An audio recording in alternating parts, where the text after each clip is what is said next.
Nagpakitabang sa Anti-Cybercrime Group 7 ang duha ka individual nga nabiktima sa mga online scammers dinhi sa Sugbo. Libuan ka pesos ang nadagit sa mga gipasanginlan nga scammers gikan sa mga biktima nga karon igo na lang sa pagreklamo sa ilang naagian nga pagpangilad. Si Villarmina lumaktod nga taga-dakbayan sa Lapu-Lapu, misaysay nga niadtong September 2 nakadawat siya og tawag gikan sa nagpaila nga empleyado sa usa ka online banking ug igo lang nga nagpahigayon og maintenance check-up. Nangayo og one-time password kung OTP ang scammer ug dali kining gihatag sa biktima nga walay pagduha-duha tungod sa pagtuo nga lehitimo ang daw system maintenance. Nag-send siya og 6-digit OTP, so without knowing, wala sad ko idea nga nahako, nihatag ko sa 6-digit PIN. After that, niingon siya, ma'am, pakisend po para ma-clear po yung accounts niyo sa GCash na maintenance check daw. So pag gihatag na ako, sir, pagkahuman, na ay mga transactions nga nasulod sa akong GCash nga nakawatan na di ay ko 20,000, 5,000, 5,000, 5,000, total of 29,500. So pagtawag na nako niya, dili na nako siya makontak. Apan nakugang na lang si lumaktod human nga nakadawat og notification kagikan sa online banking nga adunay nadidak nga dulan 30,000 ka pesos sa iyang savings. Nasayran nga gibayad ngadto sa usa ka online shop ang iyang kwarta ni lumaktod bisan og wala siya gi-order online. Problema sa ako FB account karon kay nahack siya nya.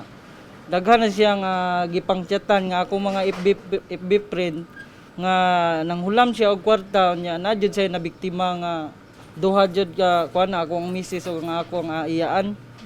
Maong ang nakuha sa akong misis 2,000 gid siya nya sa akong iyaan kay 3,000 gid yang nakuha. Samtang si Rodolfo Lumera midangop sab sa ECG human nga gigamit ang iyang social media account aron nga manghulam o mangayo og kwarta sa mga social media friends niini.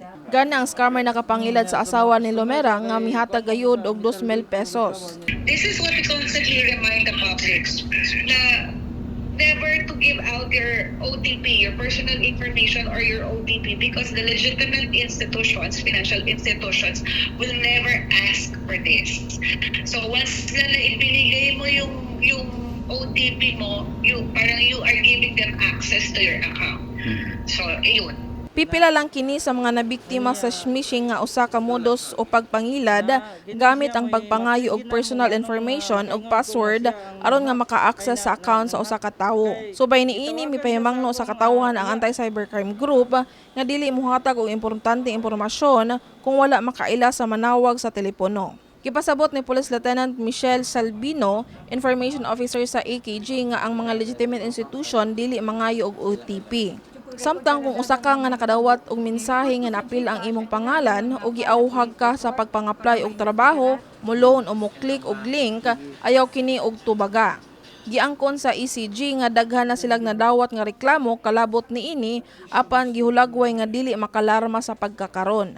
Dako ang pagduda ni Sabino nga nakuha ang mga personal impormasyon gikan sa mga health declaration form nga gi-fill outan atol sa pandemya, mga promos, loans ug uban pa nga wala matarong og dispose. Hiningusgan sa ECG nga mas maayong dili na lamang panumbalingon ang maong mga mensahe. Alarming? I don't think so because people nowadays are knowledgeable na. So I don't think it is alarming because, you know, kung hindi mo ang advice nga from unknown senders, do not click on the link, do not reply, you block them. It's simple as that. So there's no need to be alarmed as long as... Kini si Shariza Mayoy alang sa My TV Cebu.